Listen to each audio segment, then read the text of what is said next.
এই মুহূর্তে পশ্চিমবঙ্গ সরকার কৃষি বিভাগ ভূমিহীন ক্ষেতমজুরের জন্য বার্ষিক আর্থিক সহায়তা প্রকল্পে নাম নথিভুক্ত করার আবেদনপত্র। ক্যাপিটাল লেটারে এখানে কিন্তু নাম লিখে দিতে হবে, ঠিক আছে? যে যার নাম এখানে লিখে দিতে হবে। ভিলেজ, গ্রাম এই জায়গাটা লিখে দিতে হবে। গ্রাম পঞ্চায়েত ঠিক এই বক্সের নিচে নিচে লিখে দিতে হবে। এরপর পোস্ট অফিস এই জায়গাটার নিচে নিচে লিখে দিতে হবে, ঠিক আছে? এবং পিনকোড এই জায়গাটা নিচে নিচে লিখে দিতে হবে। এছাড়া ডিস্ট্রিক্ট যে যার নিচে নিচে লিখে দিতে হবে।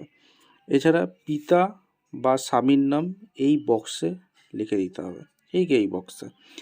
এছাড়া date of birth, date, month, year ছেড়ে ডেট, মান্থ, ইয়ার লিখে দিতে হবে।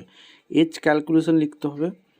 1/4/26 হিসাবে কে কত বছর বয়স হচ্ছে সেটা কিন্তু এখানে লিখে দিতে হবে। এরপর আর যেটা বলেছে জেন্ডার মেল ফিমেল কারা আবেদন করছে সেটা লিখতে বলছে, ঠিক আছে? এখানে কাস্ট দিতে বলেছে, SC ST OBC যে যার কাস্ট সেটা দিয়ে দিতে হবে। এরপর মোবাইল নাম্বার দিতে হবে, যেটা হচ্ছে অ্যাকাউন্ট নাম্বার, সেটা কিন্তু এখানে বসে দিতে হবে, ঠিক আছে? Mobile number with bank account সাথে যুক্ত মোবাইল নাম্বার। আধার কার্ডের নাম্বার বসাতে হবে, ভোটার কার্ডের নাম্বার বসাতে হবে, অ্যাকাউন্ট নাম্বার বসাতে হবে, ব্যাঙ্ক ডিটেলস, অ্যাকাউন্ট টাইপ, এবার সেভিংস আছে না কারেন্ট অ্যাকাউন্ট আছে সেটা বসাতে হবে। এখানে বলেছে ব্যাঙ্ক ডকুমেন্টস কী আছে অবশ্যই এখানে টিকমার্ক করব, বা ফটোসহ ব্যাঙ্ক পাসবই এখানে টিকমার্ক করব। এরপর বলেছে নমিনি ডিটেলস, মনোনীত ব্যক্তির তথ্যের নাম এখানে দিতে বলছে। নেম অফ দ্য নমিনি, মনোনীত ব্যক্তির নাম এখানে দিতে বলছে। রিলেশন উইথ দ্য অ্যাপ্লিকেশন, আবেদনকারীর সাথে সম্পর্ক, ডেট অফ বার্থ এখানে দিতে হবে, অর্থাৎ আবেদনকারীর সাথে সম্পর্কটা সেটা দিতে হবে এই বক্সে, ঠিক আছে? এই বক্সে। তারপরে নমিনি ফাদার হাজব্যান্ড নেম এখানে দিতে হবে। এজ ক্যালকুলেশন করে বয়সটা বসাতে হবে। ডেট অফ নমিনির আবেদনকারীর সাথে যে সম্পর্ক, ডেট অফ বার্থ কী আছে, 18 বছর নিচে হলে দিতে হবে নমিনি অভিভাবকের নাম, ঠিক আছে?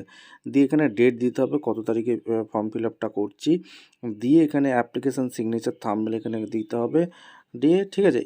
এই জায়গাটা অর্থাৎ এখানে অ্যাকনোলেজ রিসিভ এটা কিন্তু এখন ফিল আপ করার দরকার নেই। দুয়ারে সরকার ক্যাম্পে গিয়ে যখন জমা করবেন তখন সেটা ফিল আপ করে জমা দিতে হবে, ঠিক আছে?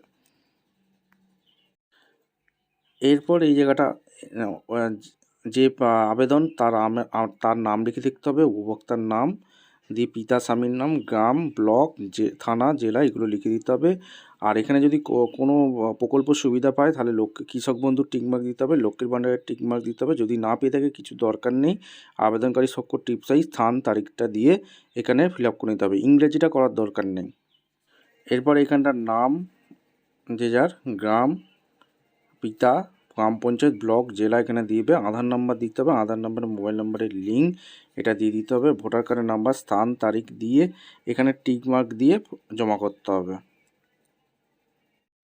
তারপর এখানে বলছে ভূমিহীন ক্ষেতমজুরদের জন্য বার্ষিক আর্থিক সহায়তা প্রকল্পর জন্য ভোটার আইডেন্টি কার্ড এখানে tick mark, Aadhaar card, first page, bank passbook সবগুলোতে এখানে টিকমার্ক দিয়ে দেবো।